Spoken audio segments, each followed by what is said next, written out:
មានពលរដ្ឋថៃក៏ដូចជាសារព័ត៌មានថៃមួយចំនួនគឺកំពុងតែវាយប្រហារមកលើប្រទេសកម្ពុជាយើងក៏ដូចជា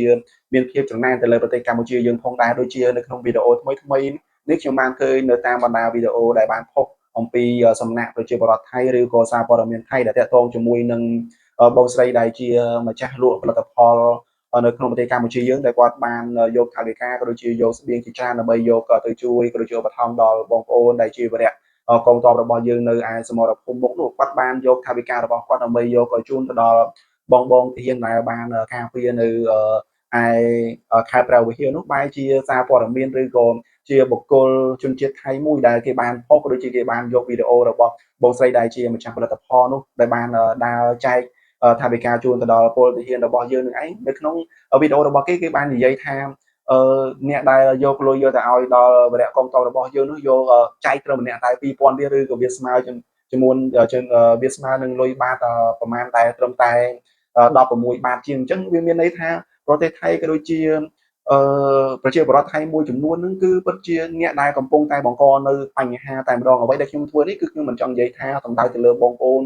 ប្រជាពលរដ្ឋថៃទាំងមូលនោះទេពីព្រោះថាបងប្អូនប្រជាពលរដ្ឋថៃមួយចំនួនក៏គាត់ល្អក៏គាត់ដឹងអំពីស្ថានភាពនឹងដែរក៏ប៉ុន្តែមានបុគ្គលមួយចំនួនដែលតែងតែញុះញង់ហើយនឹងចាក់រុកដើម្បីធ្វើយ៉ាងណាឲ្យមានការប៉ះទង្គិចគ្នាតែម្ដងជាពិសេសតកតងជាមួយនឹងការចែកថវិការបស់បងស្រីដែលជាម្ចាស់ផលិតផល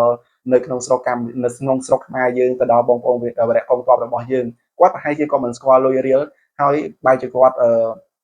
ចេញមកបង្ហោះវីដេអូបែបនេះខ្ញុំគិតថាមិនមែនតែគាត់មិនស្គាល់លុយរៀលទេក៏ប៉ុន្តែគឺគាត់ធ្វើយ៉ាងណាដើម្បី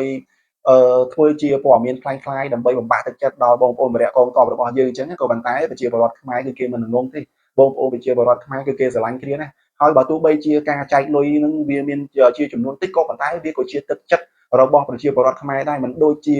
អ្នកឯងដែលតែងតែញុះញង់ហើយនឹងធ្វើយ៉ាងណាឲ្យប្រទេសទាំងពីរមានការស្អប់គ្នានោះទេបើសិនណាបើយើងជាអ្នកភូមិផងរបងជាមួយគ្នាមែនយើងអាចរស់នៅដោយសុខរៀងៗខ្លួនទៅយើងចាំបាច់បង្កើតនៅជាព័ត៌មានคล้ายៗដើម្បីធ្វើឲ្យមានការស្អប់គ្នាធ្វើអ្វីទាំងអស់នេះវាមិនមែនជាទង្វើល្អសម្រាប់អ្នកជិតខាងជាមួយគ្នានោះទេតែអ្វីដែលខ្ញុំតែងតែសរសើរហ្នឹងគឺបងស្រីដែលគាត់ជាម្ចាស់ផលិតផលគឺគាត់បានធ្វើការបរិច្ចាគនៅថវិការបស់គាត់ជាច្រើនខ្ញុំគិតថាច្រើនមែនទែនដែលគាត់បានយកទៅជួយដល់វីរៈកងទ័ពរបស់យើងនៅទីនោះមិនថាជាថវិកាដែលគាត់បានចែកផ្ទាល់ដៃក្តីជាស្បៀងឬក៏គ្រឿងឧបភោគបរិភោគក្តីបើយើងគិតជាសាច់ប្រាក់ទៅក៏វាច្រើនដែរក៏ប៉ុន្តែដោយសារតែបុគ្គលជាជនជាតិថៃមួយចំនួនដែលជាបុគ្គលអាត្មានិយមតែងតែបង្កើតនៅព័ត៌មានคล้ายៗដើម្បីធ្វើយ៉ាងណា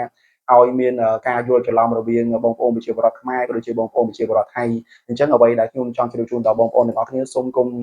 ជឿទៅលើព័ត៌មានដែលមិនពិតវាក៏ជាចំណុចមួយដែលធ្វើឲ្យសង្គមមានភាពវឹកវរដោយសារតែព័ត៌មានមិនពិតនេះផងដែរហើយវីដេអូ